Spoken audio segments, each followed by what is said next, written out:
చెవి, ముక్కు, గొంతు ఎలాంటి సమస్యలకైనా మీకు ఖచ్చితమైన పరిష్కారం లభించే ఏకైక hospital Asian ENT care centre.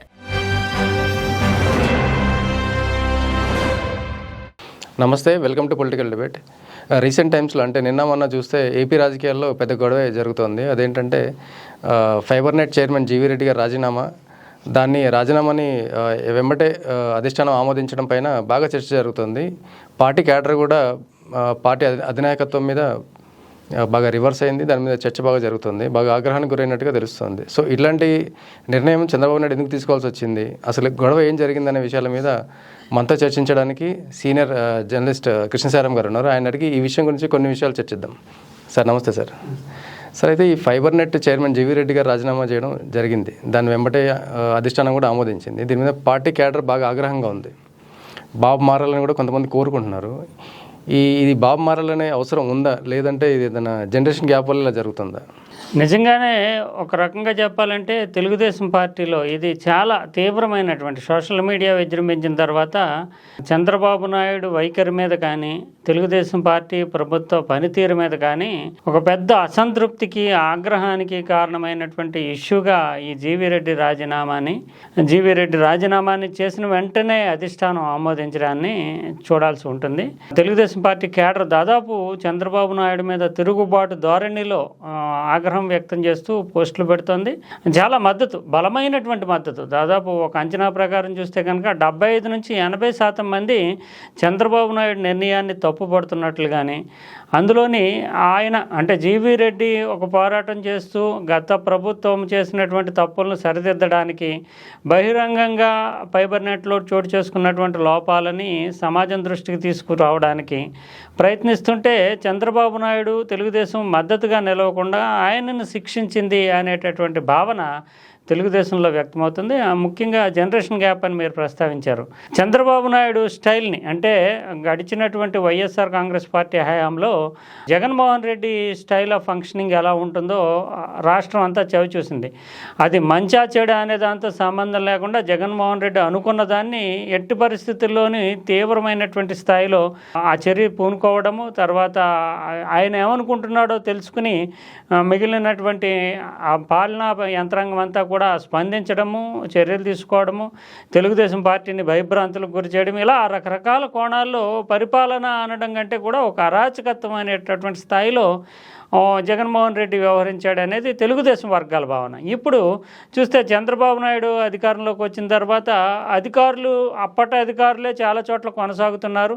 అప్పట్లో తప్పులు చేసినటువంటి వాళ్ళు కానీ లేదంటే తెలుగుదేశం మీద దౌర్జన్యాలకు కారణమైనటువంటి వాళ్ళని కొనసాగించాల్సినటువంటి పరిస్థితి, వాళ్ళకి కీలకమైనటువంటి పోస్టులు దక్కడము, ఇవన్నీ కూడా సోషల్ మీడియాలో టీడీపీ క్యాడర్కి ఆగ్రహాన్ని కలిగిస్తున్నాయి. అందువల్ల చంద్రబాబు నాయుడు పైన అసంతృప్తి నెమ్మదిగా పెరుగుతుంది.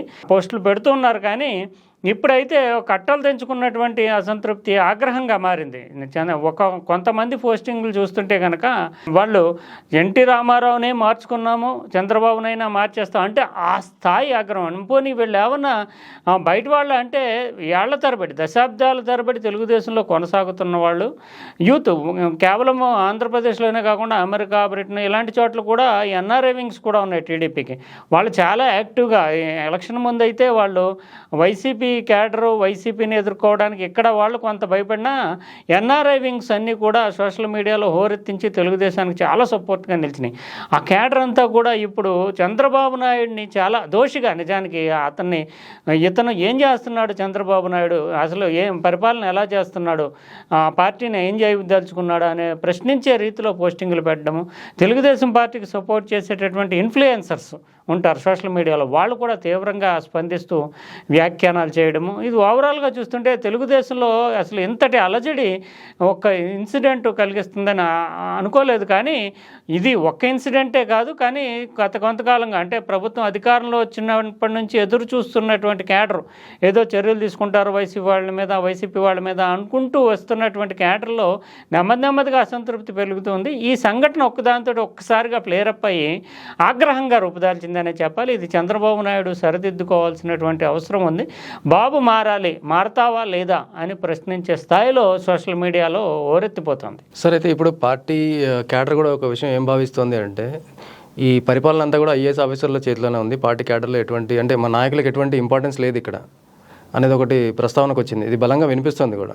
దీనిపైన మీ కామెంట్ ఏంటి సార్? నిజంగానే Chandrababu Naidu style of functioning అంతా కూడా బ్యూరోక్రటిక్ స్టైల్ ఆఫ్ పాలిటిక్స్ నడుపుతూ ఉంటారు. ఆయన ఎక్కువగా అధికారులను నమ్ముకోవడం అనేది గడిచినటువంటి ఇప్పుడే కాదు, ఆయన మొదటి పరిపాలన 9 ఏళ్ల కాలం కావచ్చు, 2014-19 మధ్యలో 5 ఏళ్ల కాలం కావచ్చు, ఇదంతా కూడా రాజకీయ నాయకులు అంటే ఎమ్మెల్యేలు కానీ ఇతరులు కానీ ఎక్కువ ఆబ్లిగేషన్స్ ఉంటాయి, అధికారులకైతే ఆబ్లిగేషన్స్ తక్కువ ఉంటాయి, పనిచేయాల్సింది వాళ్లే కదా, నేరుగా తాను చెప్పిన దాన్ని అధికారులు ఇంప్లిమెంట్ చేస్తే చాలు, ఆ మేరకు ప్రయోజనం చేకూరిపోతుంది, మధ్యలో వీళ్ళందరినీ ఇన్వాల్వ్ చేయడం వల్ల అది చాలా చెడిపోయే అవకాశం, తప్పుదారి పెట్టే అవకాశం ఉంది అనేటటువంటి ధోరణితోటి చంద్రబాబు నాయుడు డైరెక్ట్గా లీడర్ టు బ్యూరోక్రాట్కి అనేటటువంటి ఆ సందేశాన్ని ఇస్తూ ఉంటారు. అందుకైనా గంటల తరబడి అధికారులతో సమీక్షా సమావేశాలు పెట్టడం కానీ, వాళ్ళకి కీలకమైనటువంటి పోస్టింగ్లు ఇవ్వడం కానీ, వాళ్ళతోటి నేరుగా సంప్రదించడం కానీ, ఆ తర్వాత ఈ సిస్టమ్స్ IVRS లాంటి RTGS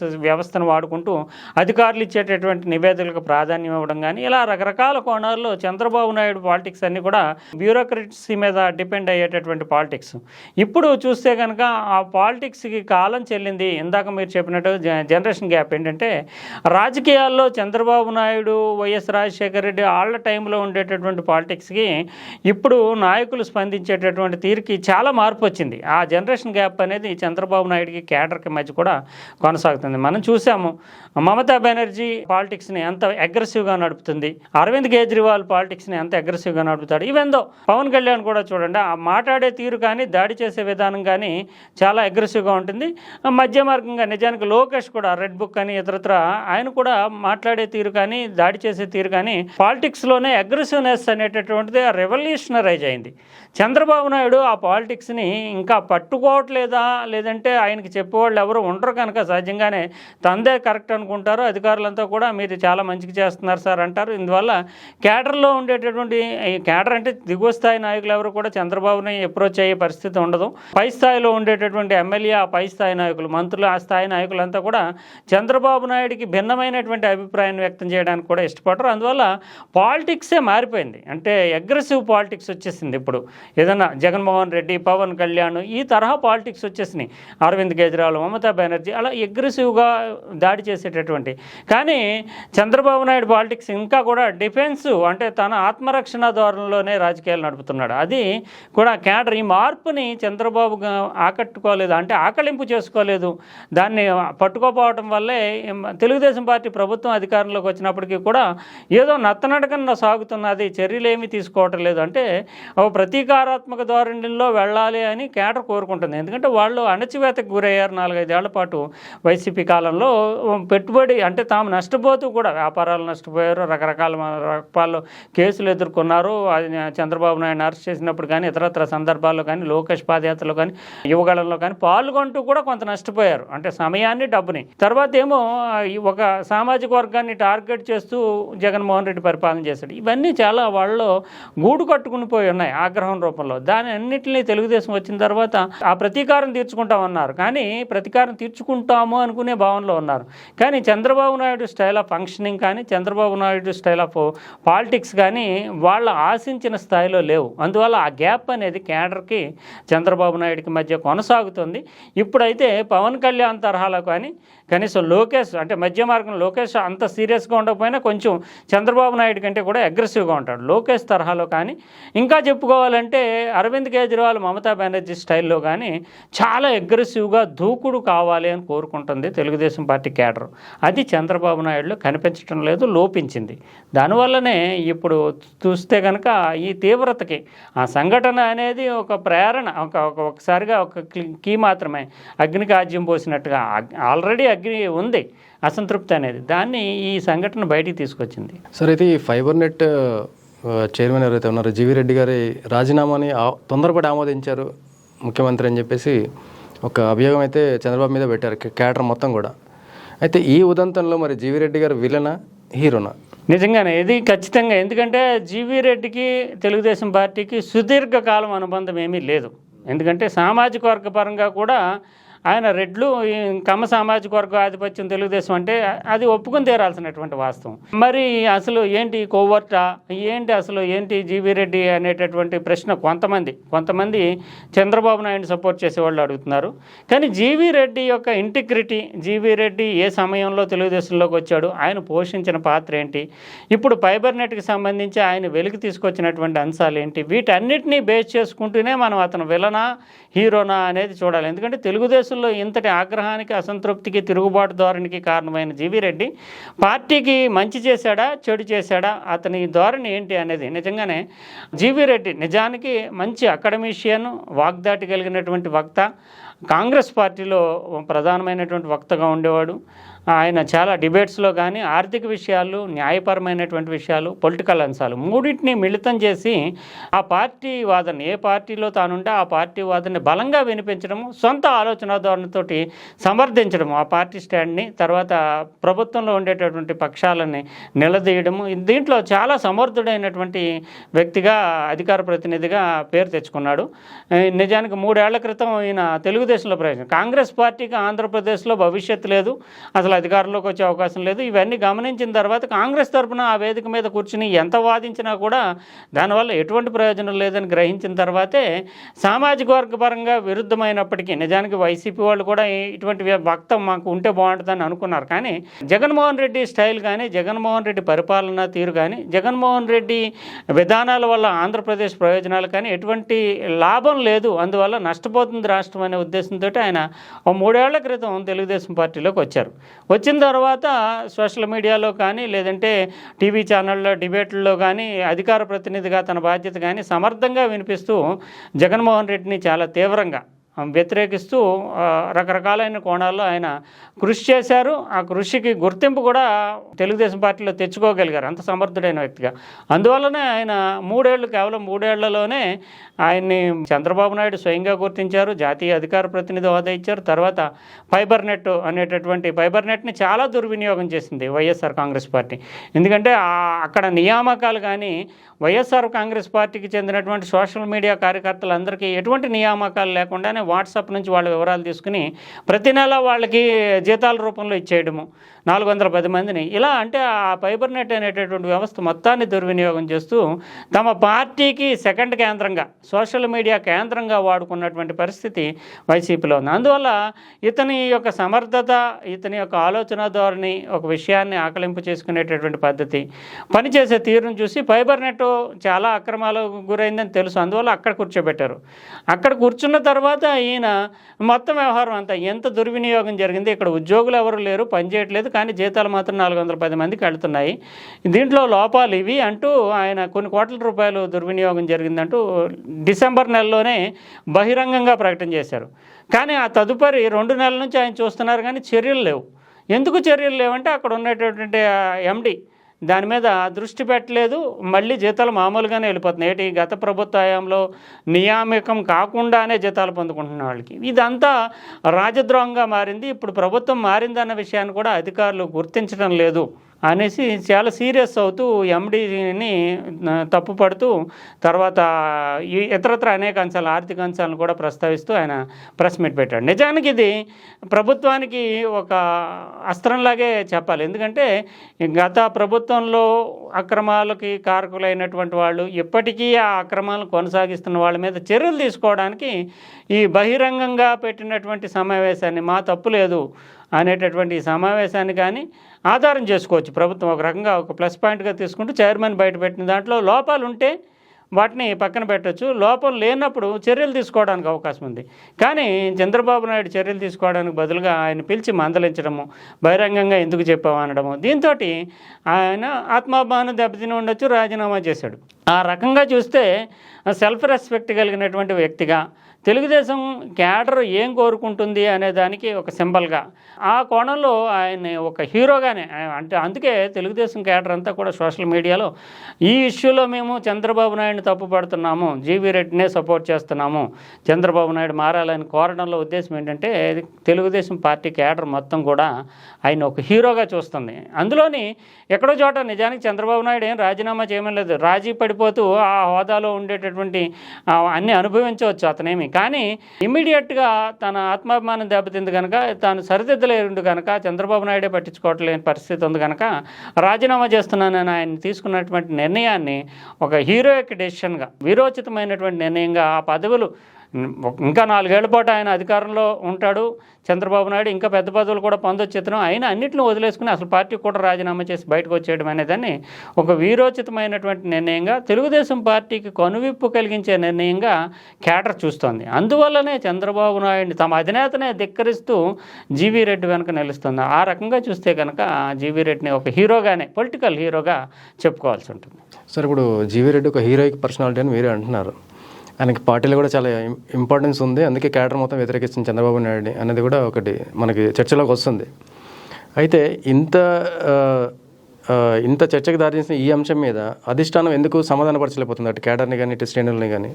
అంటే అధిష్టానము నిజానికి చంద్రబాబు నాయుడు స్టైల్ ఏంటంటే అంతా సాఫీగా జరిగిపోవాలి, అధికారులను ఎవరిని కూడా బహిరంగంగా కించపరచకుండా పనిచేయించుకోవాలి, లేదంటే యంత్రాంగం మొత్తాన్ని వాళ్ళే ఐఏఎస్లు ఉంటారు, వాళ్ళే ఐపీఎస్లు ఉంటారు, అందువల్ల వాళ్ళని కెలికి ఇబ్బంది పడడం ద్వారా ప్రభుత్వం కూడా పనితీరులో మందగిస్తుంది. ఎందుకంటే ఐఏఎస్ఐ కాదు, ప్రభుత్వంలో ఒక అటెండర్ను కూడా ఏమీ చేసే పరిస్థితి ఏమి ఉండదు, ఎందుకంటే ఉద్యోగ భద్రత. వాళ్ళని మహా అయితే కనుక ఒక స్థానం నుంచి ఇంకో స్థానంలో చేయొచ్చు తప్ప వాళ్ళకి వచ్చేటటువంటి వేతనాలు కానీ జీతభత్యాలు కానీ ఏం ప్రమోషన్లు కానీ ఆపే పరిస్థితి ముఖ్యమంత్రికి కూడా ఉండదు, ముఖ్యమంత్రిగా కాదు ప్రధానమంత్రికి కూడా ఉండదు ఒకసారి ప్రభుత్వ ఉద్యోగం. అందువల్ల ఈ ఐఏఎస్లోనే పని చేయించుకోవాలి అనే ధోరణి అయింది. అందువల్లనే బహిరంగంగా ఒక ఎండి ఐఏఎస్ అధికారి స్థాయిలో అతను పైగా ఈ ఫైబర్ నెట్ ఎండిఏ ఆర్టీజీఎస్ వ్యవహారాలు చూడడము, ఇవన్నిటికీ కూడా కొన్ని కీలకమైనటువంటి బాధ్యతలు నిర్వహిస్తున్నారు. అందువల్ల అతన్ని పక్కన పెట్టడం వల్ల ఏమొస్తుంది, బహిరంగంగా కాకుండా నాకు చెప్పుంటే బాగుండు కదా అనే ధోరణిలో అనుకున్నారు. తర్వాత జీవీ రెడ్డికి ఎంత ఇమేజ్ ఉంటుంది అని కానీ, జీవీ రెడ్డి పెట్టినటువంటి 2 ప్రెస్ మీట్ల యొక్క ప్రభావం తెలుగుదేశం కేడర్ మీద ఎంతగా పడిందని కానీ, లేదా తెలుగుదేశం కేడరు సీరియస్ నిర్ణయాలు తీసుకోవాలి ప్రభుత్వాన్ని కోరుకుంటున్నారని కానీ అధిష్టానం గ్రహించలేకపోయింది. ఎందుకంటే తెలుగుదేశం కేడర్ ఎప్పుడు కూడా పార్టీ అధికారంలో రావడానికి చాలా పోరాటం చేశారు, మనకి ఏదో విధేయులుగానే ఉంటారు.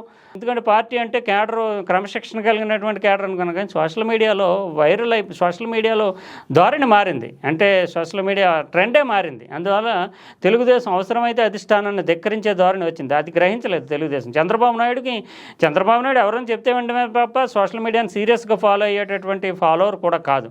ఎవరో పార్టీలో ఉండేటటువంటి ఆయనకు ఉండేటటువంటి టీము ఎప్పటికప్పుడు నివేదన చెప్తారు సోషల్ మీడియాలో ఎలా అవుతుందని. అందువల్ల ఊహించలేదు ఆయన. అంటే జీవీ రెడ్డి మీద చర్య తీసుకుంటే 3 ఏళ్ల క్రితం వచ్చాడు, ఫైబర్ నెట్ చైర్మన్గా కూర్చోబెట్టాం మనము, ఆయన ఏదో చెప్పిన తర్వాత అది బహిరంగంగా చెప్పడం వల్ల పార్టీ ఇమేజ్ దెబ్బతింటుంది అనుకున్నారు వాళ్ళు. అనుకున్న వెంటనే ఆయన తనంతట రాజీనామా చేసి ఆమోదించేసాం, అయిపోయింది. అదే దాంతో సర్దుమణిగిపోద్ది అనుకున్నారు. కానీ తెలుగుదేశం పార్టీలో గూడు కొట్టుకున్నటువంటి అసంతృప్తికి జీవీ రెడ్డి సింబల్ అయిపోతాడని అనుకోలేదు. అందువల్లనే ఇప్పుడు అధిష్టానం ఏంటంటే దిద్దుబాటు చర్యలు తీసుకోవడంలో కూడా కొంత తడబాటుతనం కనిపిస్తుంది. జీవీ రెడ్డిని తప్పు పట్టలేరు, ఎందుకంటే జీవీ రెడ్డి చేసింది ఏది తప్పు కాదు. అందువల్ల తెలుగుదేశం పార్టీ ప్రభుత్వం కొత్తగా అధికారంలోకి వచ్చింది, అధికారులందరినీ దూరం చేసుకోలేము. అందువల్ల అతను కూడా ఇప్పుడు ట్రాన్స్ఫర్ చేశారు, నిజానికి జీఏడీకి అప్పగించేశారు ఎండీని. అందువల్ల వీళ్ళు ఏమంటున్నారంటే జీవీ రెడ్డి 3 ఏళ్ల కాలంలోనే అధికార ప్రతినిధిగా గుర్తించాము, ఫైబర్ నెట్ లాంటి కార్పొరేషన్కి చైర్మన్గా చేసాము, తెలుగుదేశం పార్టీ ఆయనకి సముచితమైనటువంటి గౌరవం ఇచ్చి కూర్చోబెట్టింది. కానీ పార్టీ నిర్ణయాలు ఏదన్నా అధిష్టానము లేదంటే చంద్రబాబు నాయుడికి చెప్పాలి, కానీ లేదా లోకేష్కి చెప్పాలి. కానీ బహిరంగంగా చెప్పడం వల్ల ప్రభుత్వ ప్రతిష్టకి దెబ్బతింటుంది. కనుకే మేము ఆయన రాజీనామాను ఆమోదించాము, అంతే తప్ప జీవీ రెడ్డి యొక్క వ్యక్తిత్వం పట్ల కానీ ఆయన నిబద్ధత పట్ల కానీ వ్యతిరేకత లేదు అంటూ సర్దుబాటు చేసుకునే ప్రయత్నాలు చేస్తుంది. కానీ అది కూడా టీడీపీ కేడర్ని ఏమాత్రం సంతృప్తి పరచడం లేదు. అసలు ఈ దిద్దుబాటు చర్యలకే కారణం ఏంటంటే అంత రెవల్యూషన్ స్థాయిలో చంద్రబాబు నాయుడిని ప్రశ్నించే విధంగా సోషల్ మీడియా వైరల్ అవడంతో అది తెలుగుదేశం కూడా ఒక తత్తరపాటుకి గురవుతుంది. అసలు ఈ issue out of the box ఇంతగా పెద్దగా వెళ్ళిపోతుందని కానీ, అవుట్ ఆఫ్ కంట్రోల్లోకి వెళ్ళిపోతుంది కానీ చంద్రబాబు నాయుడు కానీ లోకేష్ కానీ టీడీపీ ఊహించలేదు. అంతటి స్థాయిలో వెళ్ళడం వల్లే ఇప్పుడు ఆ దిద్దుబాటులో కూడా తత్తరపాటు కనిపిస్తోంది. జీవీ రెడ్డిని ఒకవైపు తప్పు పట్టకుండానే జీవీ రెడ్డిని చాలా గౌరవించాము, ప్రభుత్వ ప్రతిష్ట కోసమే ఈ చర్య, ఆయన ఆ రాజీనామాను ఆమోదించామంటూ దిద్దుబాటు చర్యల్ని చెప్తోంది సంజాయిషీ చెప్పడానికి. సంజాయిషీ తరహాలో చెప్పడానికి ప్రభుత్వం ప్రయత్నిస్తుంది. సరే, అయితే ఇప్పుడు వైసీపీ హయాంలో ఉన్న అధికారులు ఇంకా కొనసాగుతున్నారు ప్రభుత్వంలో అనేది ఒకటి ఉంది, అది జరుగుతుంది కూడా. సో ఇప్పుడు ఈ జీవీ రెడ్డి రాజీనామా వెనకాల ఈ వైసీపీ ఏమైనా కుట్రకొని ఉందంటారా?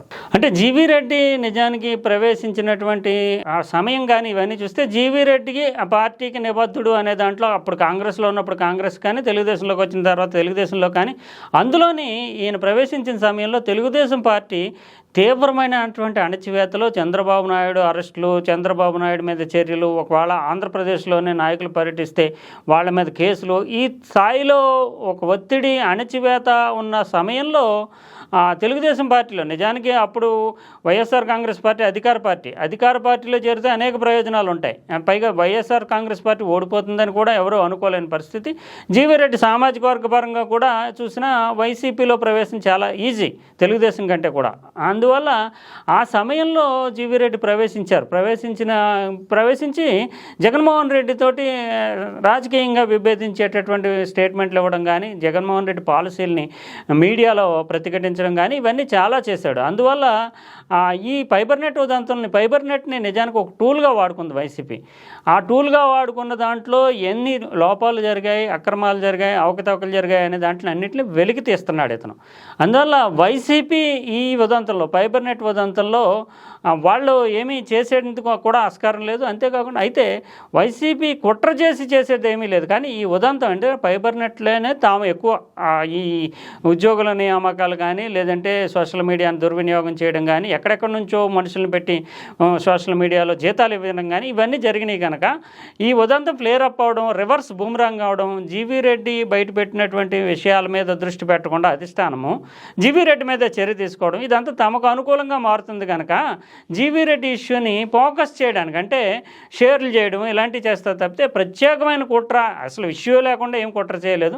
తమ వంతు బాధ్యత ఏంటంటే జీవీ రెడ్డి తెలుగుదేశం పార్టీకి మధ్యలో క్యాడర్కి తేడా వచ్చింది కనుక, తెలుగుదేశం పార్టీకి క్యాడర్కి మధ్యలో గ్యాప్ వచ్చింది కనుక, ఈ గ్యాప్ను ప్లేరప్ చేస్తే చంద్రబాబు నాయుడు పైన అసంతృప్తి ఇంకా పెరగడానికి అవకాశం ఉంటుంది. అది తమకు ఎలాగో పొలిటికల్ అడ్వాంటేజ్ అవుతుంది. ఇంకోవైపు చూస్తే కనుక అసలు ఫైబర్ నెట్లో చోటు చేసుకున్న లోపాలన్నీ కూడా పక్కకి వెళ్ళిపోతాయి. అంటే తాము ఎక్కడైతే లోపాలు చేసి అవకతవకలు, అవినీతికి పాల్పడ్డామో అవన్నీ పక్కకి వెళ్ళిపోయి జీవీ రెడ్డి వర్సెస్ చంద్రబాబు నాయుడు అన్నట్టుగా ఉదంతాన్ని ఫ్లేరప్ చేస్తే కనుక తెలుగుదేశం పార్టీ క్యాడర్కి చంద్రబాబు నాయుడుకి మధ్యలో గ్యాప్ ఏర్పడుతుంది. మధ్యలో అసలు ఫైబర్ నెట్ ఉదంతం అంతా కూడా మూలకెళ్ళిపోతుంది. అంటే ఆ లోపాలు బయటకు రాకుండా పోతాయి. అవి పెద్దగా చర్చకు రావు. ఆ రకమైనటువంటి పాత్ర పోషిస్తుంది తప్ప ఇందుకోసం ప్రత్యేకించి ఈ మొత్తం వ్యవహారంలో తనంతట తాను పనిగట్టుకుని బయటికి రావడానికి కానీ, లేదంటే కుట్ర చేయడానికి కానీ వైసీపీకి అవకాశం లేదు.